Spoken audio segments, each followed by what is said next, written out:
Welcome everyone to this webinar. Pleasure to have you here in a slightly different format that we used to, a little more cultural event than we had previously, and we're really pleased. I'm a big fan of this subject we're going to talk about, of personality types, and having Thomas Erikson here is absolutely great. So in the crew today we have nearly the whole SACC team here in San Francisco, but it's in the middle of the night for them as well as for Thomas. They're all sitting in Sweden. So now over to Thomas, our main person today. Thomas, pleasure to have you here, best-selling author, management consultant. You are best to introduce yourself. Tell us a little bit about yourself and your background and how we came here. Well, to begin with, thank you so much for the invitation. I really appreciate this. Even though it's in the middle of the night, I am really excited and fully awake, I can assure you that. Well, who am I? I am, as you already mentioned, I am a management consultant, public speaker, lecturer, author of books about behaviorism. I am a behaviorist and an economist, actually. I'm an ex-banker to begin with. That's where I actually started my journey towards, let's say, a greater understanding of why some people are not so easy to understand, to be honest. I did a lot of, yes, I actually did several really strange things as a young manager, bank director. I got my first managing position at the age of 24, and that was, well, you could describe it as, let's say, disaster would be probably the case. And it got me thinking, why are some people so hard to understand? And why, strangely enough, some people didn't understand me, which I found really weird. And somebody took me to the side and said, we could give you some feedback. Would you be interested in that? And I took some feedback, and that hurt. It hurt, but it put me on track to understand why we had so many difficulties to, let's say, communicate and to connect with each other. So that's my brief background into this topic, so to speak. And how did you start with this disc model and the colors? How did that start for you? Well, the disc colors, well, the disc profile is widely spread all over the globe. I think you can find it in, I would say, let's say, probably 50 languages, somewhere around that. And you can find it in all over the world. You know, all the continents have it. So that's nothing new. The colors is a sort of a pedagogical way to describe it in a way that you can understand it easier and to actually remember what it is, what it says. And as I mentioned, when I was a young banker, that's when this HR manager took me to the side and said, we need to check you a little bit. We need to analyze you because some weird things are actually happening here. This is actually a totally true story. And she gave me a document and said, this is you. This is how we perceive you. What do you have to say to your defense, more or less? And as I mentioned, as I just said, it hurt. It was this kind of, it was a combination of aha moment and oh no moment, mostly oh no moment, because it told me, I got this paper saying things about me that people had told me verbally, but I never paid any attention to it. And when I got it in writing, I understood that this is for real. I need to actually, let's say, adjust my behavior towards other people a bit more. That was my first contact, and I have discovered it rather thoroughly throughout the years, and now I've been working with the disc profile for, well, close to 30 years actually this year. Yes, 30 years actually, yes. Let's dive into a little bit the different color types. Could you schematize the main characters of the four? Well, we start with we always start in the book. You always start, the red is always first, let's start with the red. I think there's a reason for why it's first. Because I have to get their attention, otherwise they would just you know, go away. You know, the thing is, the red, there's four characters. We have red, yellow, green, and blue behavior. Okay, so the red one, the disc profile, the basics are the disc profile divides people into, let's say, task orientation and people orientation, extroversion and introversion. And then when you combine them, you get the colors. So you have the two traits in each and every color. The red ones are task oriented and extrovert, meaning they are dominant, fast forward thinkers, you know, very, let's say, decisive, always in a hurry. We're in a hurry, you know, we have to speed up. Yeah, but you don't have to speed up. But you know, life is short. Let's you know, do this a little bit quicker, right? You know, I mean, let's get on with it. Bam, bam, bam. Very impatient and very, you know, let's say, goal-oriented, task-oriented, and all these things. And you will get them rather quickly when you actually meet them. They like the pulse. They like to feel, you know, the tension in a situation. The yellow ones, they are also extrovert, but they are at the same time people-oriented, which makes them also quick decision makers, but more open-minded to other people, you know, more like, how are you? Very much, very sociable, very into excellent communicators. They have their way with words. They know how to charm people. They are positive, always see the sun shining, even though you might say the sun isn't shining, it's actually raining. I don't know, but the sun is always shining somewhere because, you know, life is fantastic. And we met those two optimistic ones, and, you know, they are really good at convincing people about basically anything, I would say. And then you have the green persons. Then you move over to the introvert side. And the green ones are also relation oriented. They are the, let's say, the people's people, if you know what I mean. And they are more calm, they are caring, sharing, very good listeners. They actually hear what you say all the time, and they will remember what you say. And they will actually remember what you said, especially if it was something bad. Especially if it was something bad about the green person, then it will be filed, you know, on shelf 1A for all eternity, because they will never forget about these things. They don't like changes, big changes. They hate changes. Why change things? You know, it's perfect as it is. Maybe it's not perfect, but you know what we have, but you don't know what you're going to get, right? So let's stay here. Let's stay here. And then you have at the last one, but not the least, the blue character, which is task-oriented and introvert. So these are the analytical types. These are the let's say well, what could they? The tax lawyers, engineers, that kind of people. You know, stone-faced, into numbers, proof. Can you prove these things? Do you have any proofs? Can you prove what you're saying? Do we have any data? Where's my Excel sheet? You know, always looking for the correct answer to everything all the time. We have to be correct and precise. And the details, the devil is in the details. We need to find the details. So that's the fundamentals. And then, of course, it's only to the four basics. You can, of course, combine them in any way, basically. And usually people are a combination of two colors. That's statistically the most common profile, two colors. If you compare like the organization structure in the US and in Sweden, you have more like a flat organization in Sweden. So for me, it would be maybe a bit more understandable that you would have maybe green or blue or such in a Swedish organization structure than maybe in the States. What are the cultural values that you think that might be different?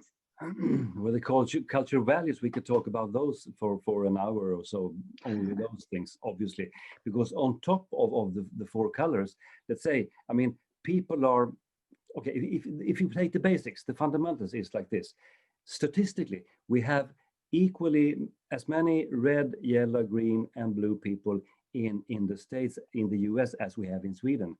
Basically, there are some differences, but in general, it's basically the same numbers. But we have this cultural filter on top of things. In the United States, it's more, let's say, accepted to talk about yourself, to put yourself in the center, and to tell people that you are good at things. not bragging, but saying, informing, I'm an expert on this topic and I'm an expert on that, and I'm really good with these things. In Sweden, it's more like, oh, you shouldn't mention those things, you know. If we compare the US with Sweden, Sweden is more like this consensus-driven, let's say, society where everybody, for some strange reason, have to agree all the time. I mean, all four of us here understands this because we have grown up we grew up in Sweden, all of us, but we are the ones who don't fit in, let's say, a leadership hierarchy all over the world. Because in general, I worked in many other countries, not in the US, but I know many American organizations because I work with them here in Europe. And I know that in basically every other, maybe with the exception for maybe Norway, maybe, just saying maybe the Netherlands, but otherwise the manager is the boss. The boss is the boss. That's it. I'm the manager, you have to do what I say. In Sweden, not so much. You have to be a really strong leader in order to make people say, okay, I will follow you, whatever you say. Because in Sweden, no, why do I have to do this? Why did you give me that order? Why do I have to follow you, and so on and so forth? So we tend to discuss and sort of question, why do I need to do this or that? I'm a free person, I have a free will, you know. So we talk about things. I think we do it in a good way because we are in general polite and very accepting towards, let's say, minorities, for instance. That's just one example.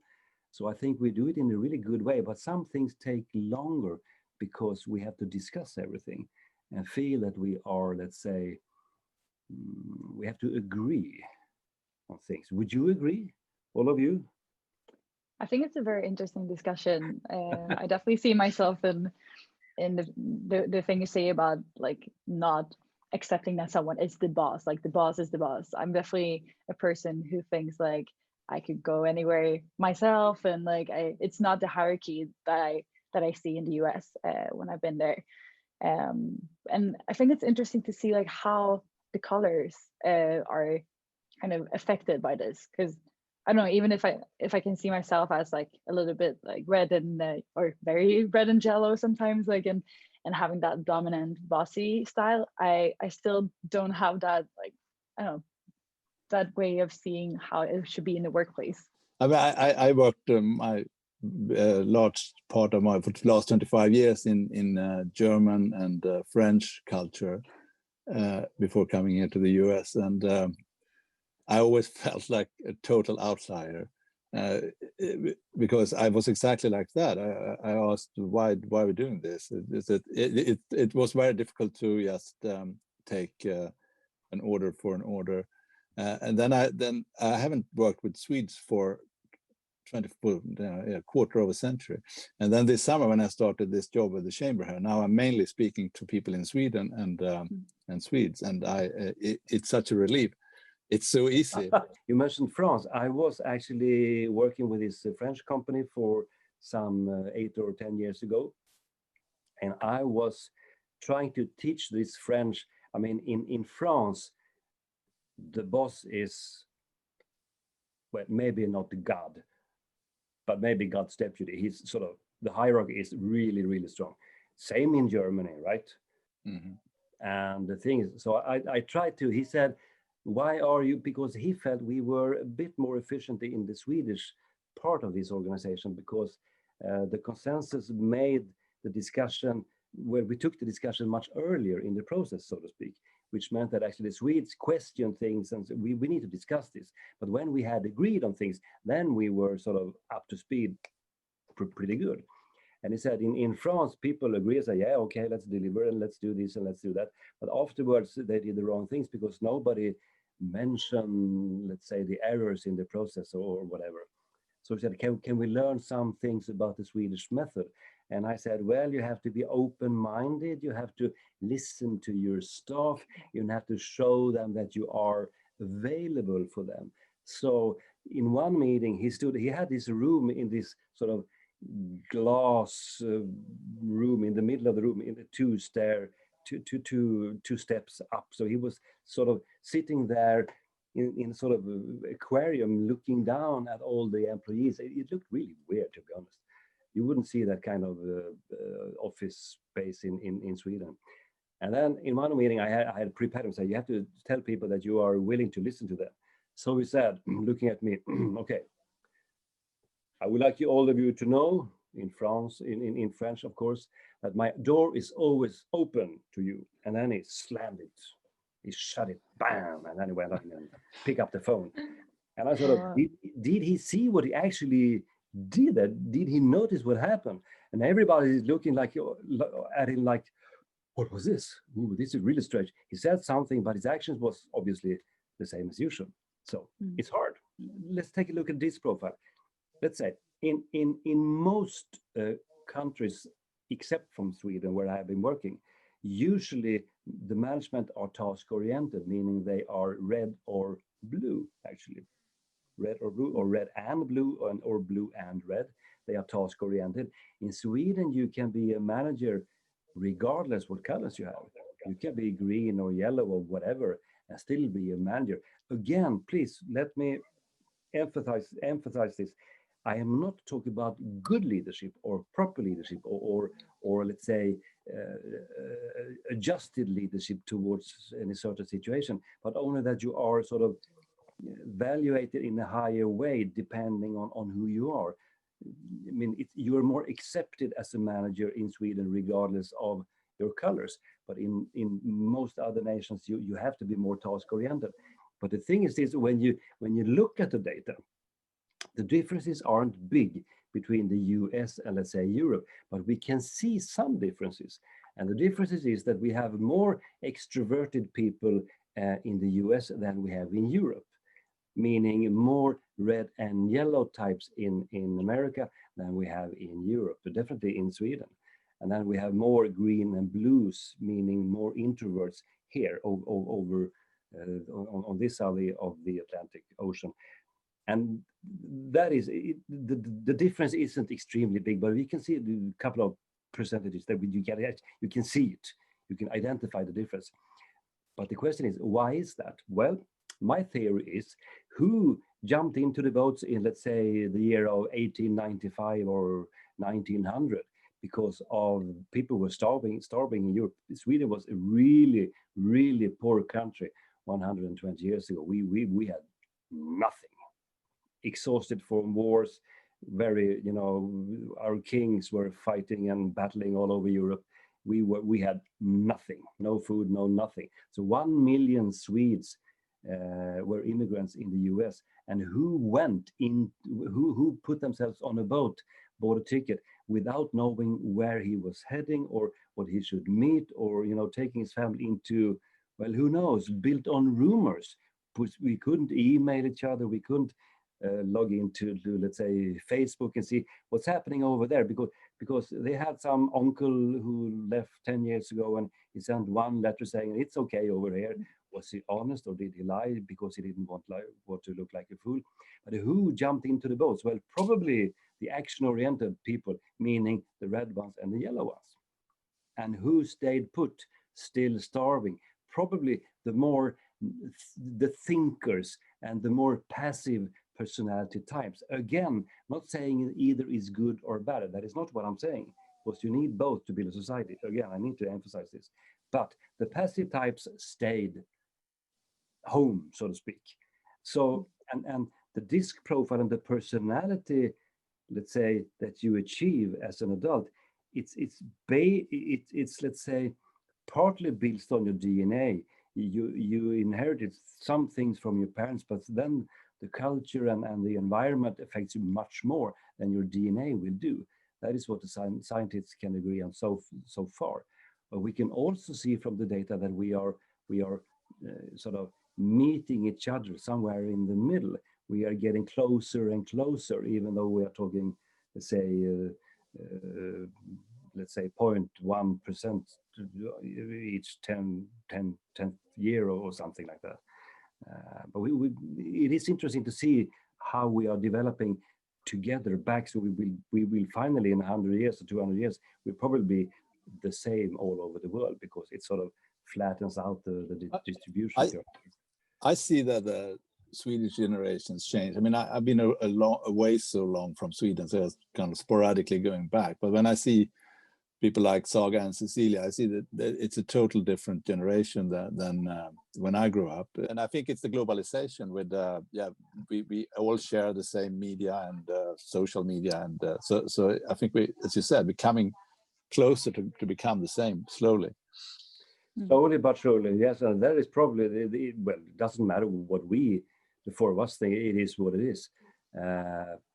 But it's easy to generalize when you talk about these things. The culture, the filter on top of things, what we accept, what we think is okay differs.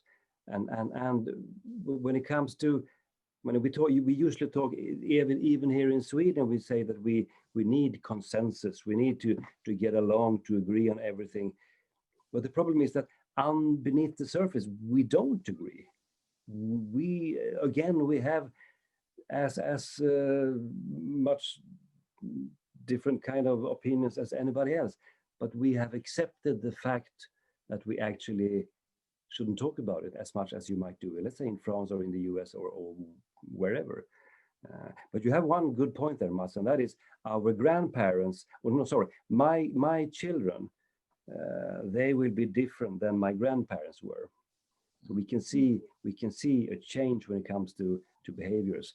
But then again, we also have another problem. That is that the self-centered behaviors, sort of the personality types that actually put themselves in the center of things, they are increasing rapidly, I would say, not only measured by the disc profile or Myers-Briggs or the Big Five or any sort of tool that you can measure this from, but we have another, let's say, pandemic going on. That is actually narcissism.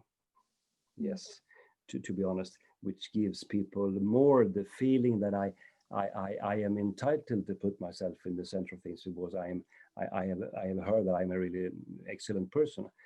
That we cannot measure in the disc profile or in Myers-Briggs or any profile. That's another story. But that can also be, let's say, regarded as more yellow and red in the behavioral kind of way, so to speak. So people are complicated. People are complex. No system, no method, no tool can ever describe people 100%. That's just impossible. How is it considered out in the corporate world to come when you come with this tool, and what's your feedback been? Well, I have trained, I think, tens of thousands of people the last 25 years in the disc profile. Not only managers, but sales representatives and well, just anybody from all kinds of branches. Usually with people, and then we don't talk about it for 90 minutes or 2 hours. We work on this topic and we work with the tool for, let's say, 3 or 4 days. And then people can actually wrap their head around what it is and how to use it properly.